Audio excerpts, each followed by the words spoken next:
Oi, gente! Estamos começando mais um bloco novo aqui no canal chamado Pinkcast. A ideia é que o bloco flua como um podcast. Teremos imagens, fotografias, textos e a minha voz de fundo. Não teremos o vídeo. O tema de hoje é sobre a história do movimento LGBT aqui no Brasil. Eu procurei no YouTube e não achei nada sobre. Eu achei importante falar, já que estamos no mês do orgulho. Espero que vocês gostem. Deixe o like de vocês, se inscrevam no canal, quem não é inscrito ainda. E é isso.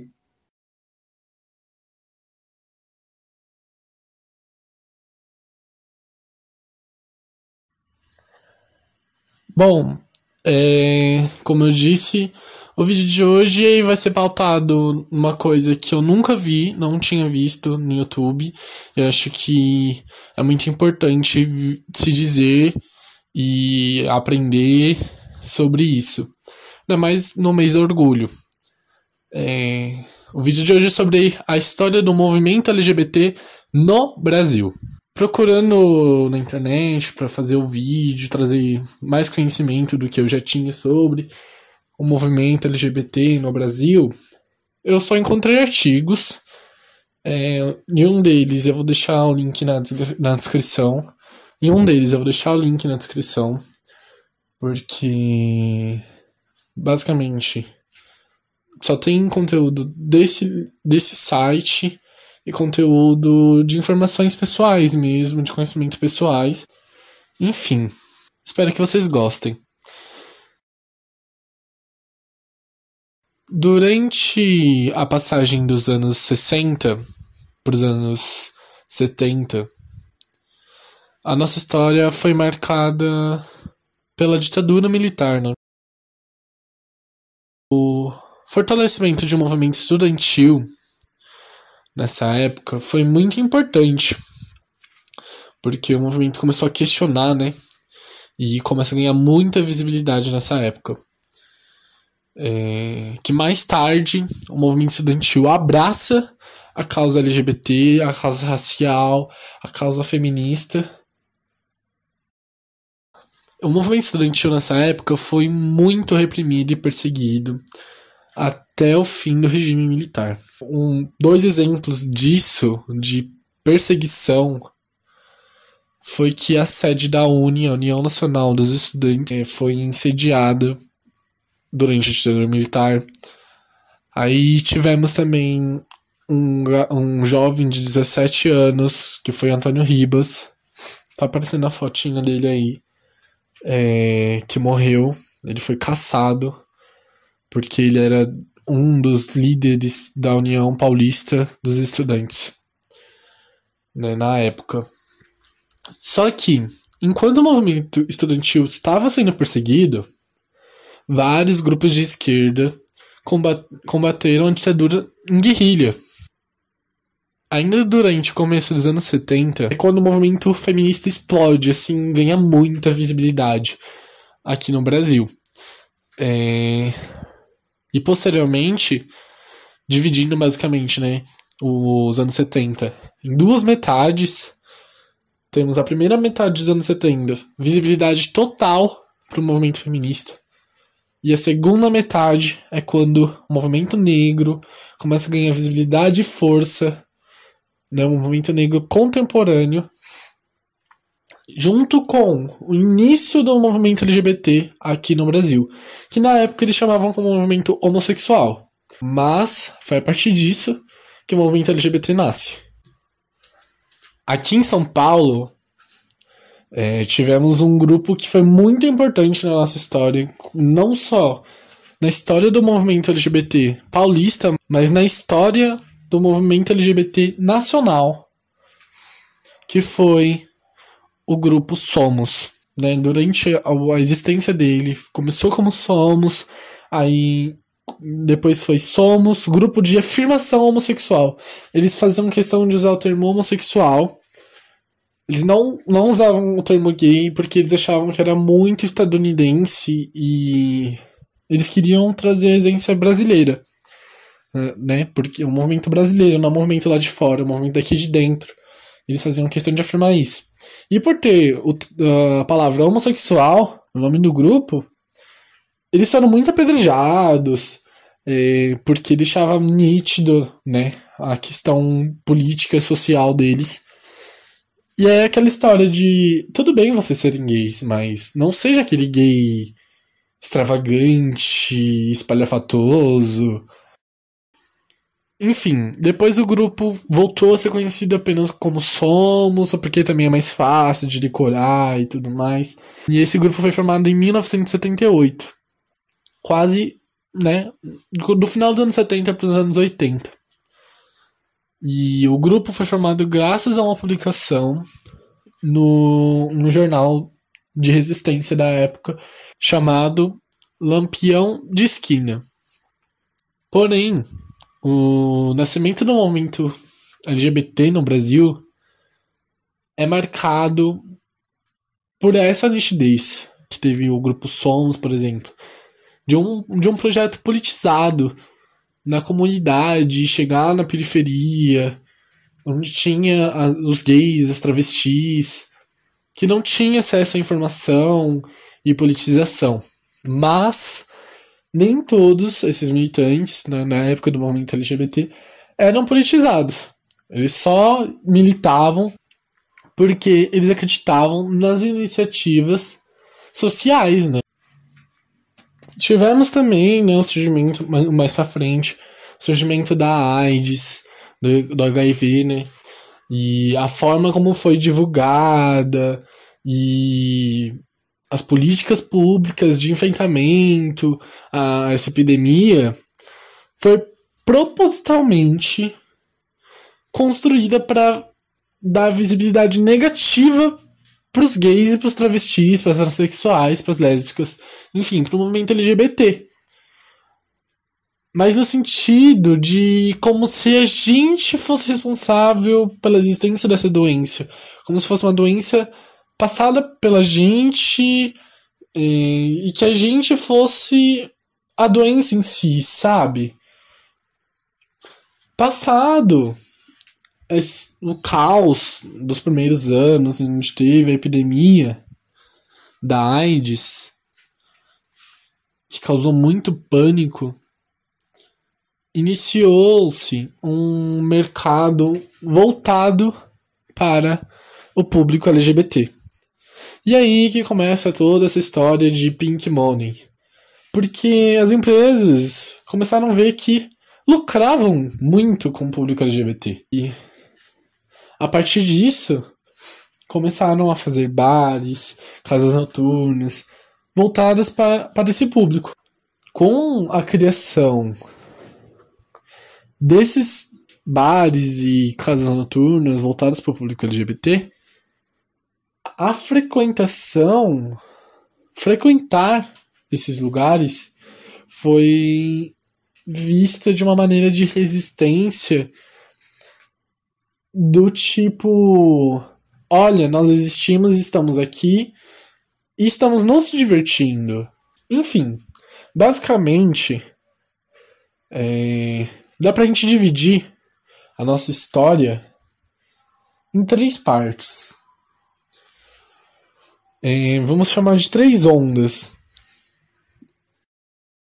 A primeira onda vai de 1978 a 1983. A segunda onda vai de 1984 a 1992. E a terceira onda vai de 1993 até os dias de hoje.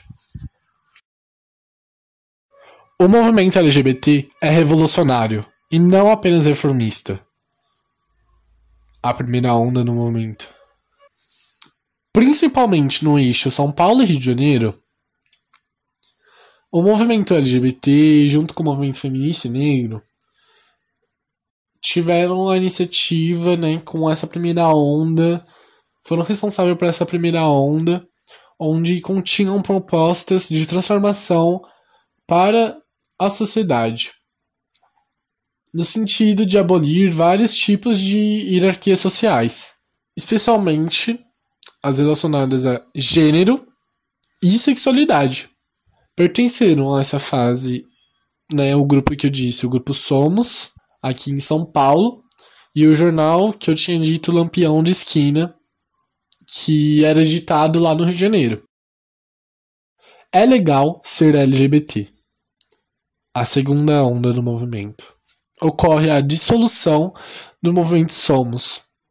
É também nesse momento que eclode a epidemia de HIV e AIDS, reduzindo consideravelmente a quantidade de grupos homossexuais, especialmente aqui em São Paulo, onde os ativistas, em primeiro momento, se voltaram à construção de uma resposta coletiva ao HIV e AIDS. Entre 1981 e 1985, acontece uma campanha nacional coordenada pelo Grupo Gay da Bahia, ou GGB, para retirar a homossexualidade do Código de Doenças do INAPS, ou seja, a luta pela despatologização. As características mais marcantes desse período foi basicamente uma ação mais pragmática e voltada para a garantia dos direitos civis e ações contra a discriminação e violência. A tendência nesse momento foi começar a criar várias organizações, só que mais formais. A Somos não era tão formal assim. Começaram a criar organizações formais, com direção e tudo mais, cargos e funções definidas. O GGB e o Grupo Triângulo Rosa são os primeiros a se formalizarem legalmente. A abordagem inicial era sobre a AIDS, porque na sociedade era tratado como peste gay ou câncer gay. E isso levou, a partir dessas organizações formais, foi levada uma necessidade de toda uma construção de uma imagem positiva da homossexualidade. Outra mudança muito importante nesse período é a adoção do termo orientação sexual, de modo que a homossexualidade fosse deixada de ser vista como uma opção, coisa que muita gente até hoje acha que é uma opção. A adoção desse termo, orientação sexual, foi fundamental para que as lutas do Grupo Triângulo Rosa, um grupo que foi criado lá no Rio de Janeiro e tinha como liderança João Antônio Mascarenha, que na época era advogado e que é sempre pro lado das questões jurídicas. Durante a Constituinte de 1988, foi a partir desse grupo, o Grupo Triângulo Rosa, que foi feita toda uma articulação no movimento LGBT para reivindicar a inclusão da expressão orientação sexual na Constituição Federal. O cão é muito bem articulado. Naquele artigo que proíbe discriminação por origem, raça, sexo, cor e idade. E também no artigo sobre direitos trabalhistas, embora sem sucesso nenhum. Só que a partir disso, essa iniciativa fez com que o movimento LGBT tornasse isso uma pauta que até hoje foi muito discutida e sempre trago à tona. Inclusive, a Steph, João Antônio deve estar muito grato agora. E nós também estamos. Muito obrigado por criminalizar a homofobia. É um passo muito grande para toda essa luta, onde muita gente morreu, muita gente foi torturada, muita gente foi espancada, para que isso acontecesse. Direitos iguais, nem mais, nem menos. Queremos equidade. E assim começamos a falar da terceira onda do movimento LGBT, que começou nos inícios dos anos 90, quando o movimento LGBT começa a crescer de forma enorme, começa a ganhar uma proporção muito grande e começa a formar uma solução para todas as situações. E com isso tornou o Brasil pioneiro na resposta comunitária e governamental sobre o HIV e AIDS. Em 1995, ocorre a fundação da primeira e maior rede, maior até hoje, rede de organização LGBT aqui no Brasil, a ABGLT. Associação Brasileira de Gays, Lésbicas, Bissexuais, Transsexuais e Travestis. Hoje temos várias organizações, mas temos uma também enorme e que eu tenho visto muito presentemente quando se trata de defender os direitos da comunidade LGBT, a UNA. Vale muito a pena conhecer também. E com a criação dessas organizações e de um trabalho de repolitização da comunidade LGBT, a incidência política e visibilidade massiva dos políticos LGBT tem sido as principais estratégias utilizadas pelos partidos e pelo movimento em si nos últimos anos. Por exemplo, temos o Jean Willis, que foi deputado federal e agora, infelizmente, saiu do cargo por causa do governo e enfrentou muitas dificuldades. E creio eu que realmente deve ser muito difícil ser o único deputado federal gay assumidamente e sofrer perseguições, enfim. Ele saiu, mas entrou um camarada dele também do PSOL, que também é gay, assumidamente. Então a gente não perdeu uma cadeira, vamos dizer assim.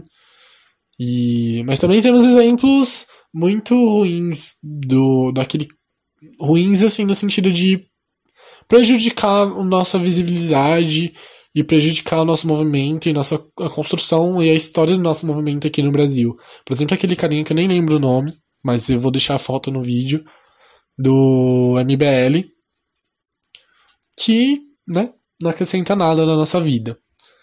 E os movimentos de juventudes partidários e movimento estudantil, como eu disse, abraçou de uma forma muito grande e muito bem posicionada o movimento LGBT. Como um bônus, eu queria falar também de uma pessoa muito importante durante a epidemia do HIV e AIDS aqui no Brasil, e principalmente aqui em São Paulo, que esse ano, inclusive, a Google homenageou esse ícone que representa resistência e combate à AIDS e HIV.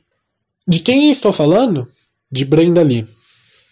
Brenda Lee foi uma militante transexual brasileira que, na época da epidemia, acolheu diversas pessoas da comunidade LGBT e pessoas que estavam doentes, que eram portadores da AIDS durante os anos 80 e 90. Em 1984, foi quando ela começou a acolher essas pessoas com HIV.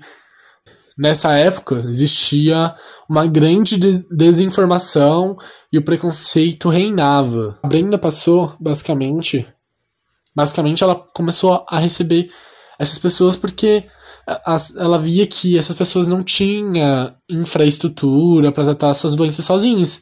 Porque, além de na sua maioria, serem gays, lésbicas, travestis, transexuais, o que a maioria das famílias já largavam de mão, elas estavam doentes. E sozinhas, sem apoio nenhum. E ela teve essa função muito importante na vida dessas pessoas, de abraçar elas e falar, você não tá sozinha. Porém, no dia 28 de maio de 1996, Brenda Lee teve seu fim trágico. Ela foi brutalmente assassinada com 2 tiros e seu corpo foi encontrado dentro de uma Kombi num terreno baldio.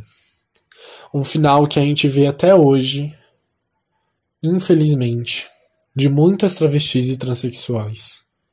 Brenda deixou todo esse ensinamento de união da comunidade LGBT, que eu acho que agora, durante esse governo, agora mais do que nunca, temos que pregar isso, além de ter se tornado um ícone da resistência LGBT e vista publicamente como um dos ícones do combate à AIDS. Queria agradecer a quem assistiu o vídeo, gostou, deu o seu like. Pedir para quem não é inscrito se inscrever no canal. Deixa sua sugestão no comentário de vídeos, de conteúdo. Mas queria agradecer ao conteúdo basicamente do vídeo. A quem fez o artigo que eu li foi a doutora Regina Facchini. E eu vou deixar o link do artigo dela na descrição, junto com o link de uma reportagem falando sobre a homenagem do Google para Brenda Lee. Vale a pena conferir os dois. E é isso, gente. Obrigado e até o próximo vídeo.